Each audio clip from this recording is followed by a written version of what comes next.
Hello, and thank you for watching this video production of Mass Muscle Building in Minutes. 10 Steps to Building Mass Muscle in Only Minutes. Copyright and disclaimer information is available at the beginning of the ebook version of this production.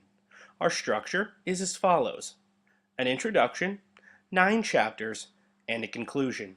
We hope you enjoy this video production of Mass Muscle Building in Minutes. Thanks for watching. Introduction. 6 days a week gym sessions, lifting weights, lasting nearly 2 hours, followed by marathon cardio. Complicated, split training programs, twice a day training, Olympic lifts, German volume training. I've had the pleasure, and sometimes the misfortune, of trying them all in my quest for the perfect workout plan. What if I told you, against tradition, and what may seem like common sense, that the best way to get big fast is to actually train much less, but with total effort and focus?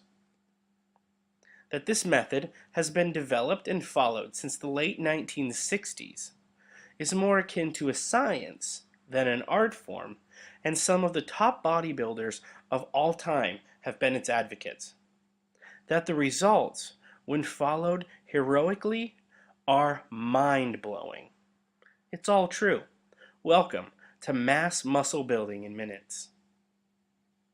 By the time you're done, you'll be able to use these principles to quickly get huge, all while spending a ridiculously short amount of time in the gym. If you have what it takes to put in the hardcore work HIIT demands, that is. Into high-intensity training. High-intensity training was first introduced to the bodybuilding and fitness world in 1971 by genius, super eccentric training guru Art Jones. Jones was a real maverick, the brains behind the first brand of weightlifting machines that weren't garbage, Nautilus. His son also developed Hammer Strength. Jones was a man possessed with the idea of finding the perfect training program. Armed with desire, a formidable IQ, and a near limitless bank account to fund studies and pay athletes, Jones eventually came up with the HIIT principles. To say these were groundbreaking in those early days of bodybuilding is very much an understatement. Later on, HIIT was really expanded and perfected by Jones's star pupil, one of the best bodybuilders who has ever lived, Mike Mentzer. Mike was as intelligent and opinionated as he was talented and dedicated. I'd suggest taking a good look at Mike in his prime if you have any doubts what this sort of training is capable of. Make sure you check out Dorian Yates, Casey Viator, and the immortal Clarence Bass, too. Oh, before I forget, are you curious what gave Jones his initial inspiration to move in the direction of HIIT?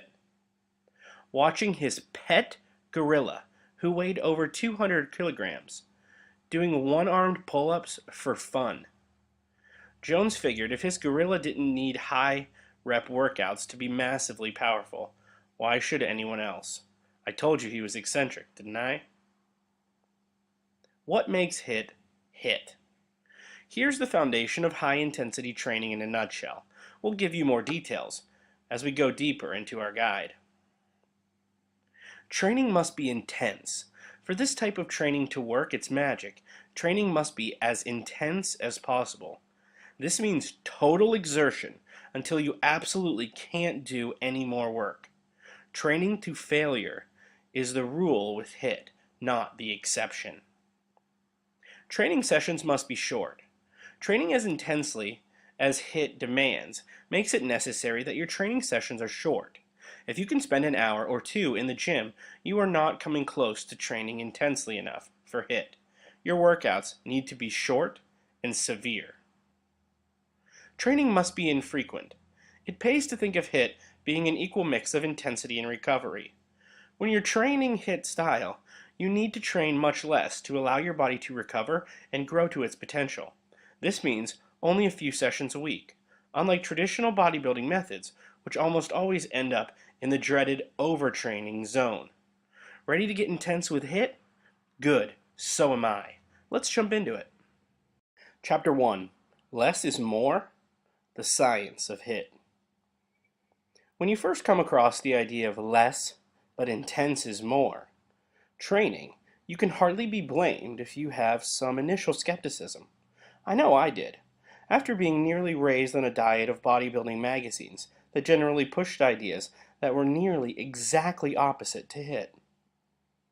Seeing is believing, but it's good to know that there is science that backs up the results we see from this training in the gym. Let's take a look. Afterward, we'll browse some of the many benefits of this training lifestyle. HIIT is the science of bodybuilding, the science behind intensity. HIIT advocates define intensity as training to failure, which is a definition that's not always accepted and used by science and strength training journals. Frankly, our HIIT definition makes much more sense than the various ones used by these egghead types. Training to failure as a means towards building muscle mass quickly has been studied in a series of Journal of Strength and Conditioning research articles by J.M. Wilderson. Wilderson found himself surprised to end up in agreement with the HIIT training theories of Jones and Metzner when he saw a 9.5% increase in power compared to a 5% increase in the same time period by those following more traditional training programs. This backs up exactly what we've seen in the gym and in the mirror. The science behind low volume. The HIIT idea of very low sets for each exercise is an area that is most often attacked by HIIT's critics. It's also an area that has returned some of the most promising scientific studies. The Journal of Sports Medicine and the Journal of Exercise Physiology, which are two of the highest regarded journals in the sports and fitness fields, both have turned out articles supporting HIIT's very low set protocol as being optimal for athletic development. The science behind rest. Extended rest days between training sessions has been a key principle we've seen behind the success of HIIT over the years. The Journal of Sports Medicine has featured a series of acclaimed articles by M.J. Cleek that laid out in great detail the fact that when muscles are rested 96 hours between sessions, they make strength progressions at a much quicker pace. This is HIIT theory confirmed. Find this intriguing? Mike Metzner famously wrote a book titled Science of Bodybuilding, which I'd highly suggest for further HIIT reading after our guide here, of course. It expertly breaks down the science behind HIIT principles in great detail. Check it out. Benefits of HIIT. Now that we've seen the science behind high-intensity training, let's finish up this chapter with some of the proven benefits of HIIT. We enjoy them, and you can too. Workout times are slashed. You spend much less time in the gym training HIIT style, a few hours a week as compared to what seems like a part-time job with other bodybuilding training methods. This gives us lots more time to devote to other important things, to relax, or even to have fun. Overtraining is never an issue. Nothing will stunt your muscle growth, strength gains, or injure you quicker than overtraining. With high-intensity training, you will almost never overtrain when the principles are followed correctly. Joints stay protected. Many joint, like knee, elbows, and shoulders, many joint injuries are from high-rep grinding over the years. With HIIT training, your joints don't receive this type of grinding day in and out. This equals less injuries. You grow and become more powerful quickly. This is the primary reason most of us follow HIIT. Try HIIT and you will become a believer. Science and real-world results. It doesn't get much better. Chapter 2. Debunking Myths of the Marathon Workout. It's safe to say you shouldn't believe about 75% of the things you read in the magazines, books, and especially the websites put out by the followers of marathon workout ideas. They don't work, and they may get you hurt. Put on your seatbelt while we debunk 4 of their favorite bodybuilding myths. The truth is, with bodybuilding drugs, you will likely not overtrain, and any ridiculous workout is much more likely to produce results. Take away the drugs, and the pump is shown to have no lasting benefit in your quest to get huge. Train for the pump, and you will likely stay small forever. Number 2, high reps cut fat and give definition. No. Having well-defined muscle that's visible to the eye is almost completely a matter of how much body fat you are carrying on your frame. Less fat equals more definition. The way to burn fat has zero to do with high-rep weight training workouts. You burn fat in 3 ways: diet, cardio, and aggressive supplementation. Anyone who tells you differently is very, very wrong and leading you down the wrong track too. Number 3, free weights are better than machines for building muscle. This is a myth most often promoted by the CrossFit functional fitness crowd.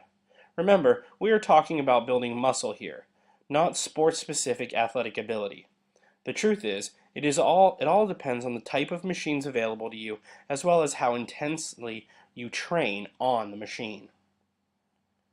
Mike Metzner and Dorian Yates became absolutely huge and won the top bodybuilding contests of their time, using workouts that consisted of over 75% machine work on Nautilus and hammer strength machines respectively.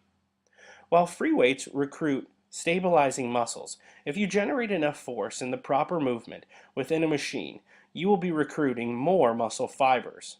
I've gotten to top shape doing the same. Once again, how you use the tool is the key, whether free weights or machines, not the tool itself. Number 4, marathon-style weight training is safer than HIIT training. The more intense you train, the more dangerous, correct? No. 1 or 2 fully intense sets with total focus on a machine or with a competent spotter is much safer than mindless, endless reps and sets done with no focus. Check for yourself the next time you hear someone talk about their gym injury. I bet when you ask what style they were training in, it wasn't HIIT. In 5 years of marathon-style training, I had a dozen injuries. In 5 years of HIIT training, none. No style of bodybuilding is 100% safe, but HIIT is as safe as can be considering.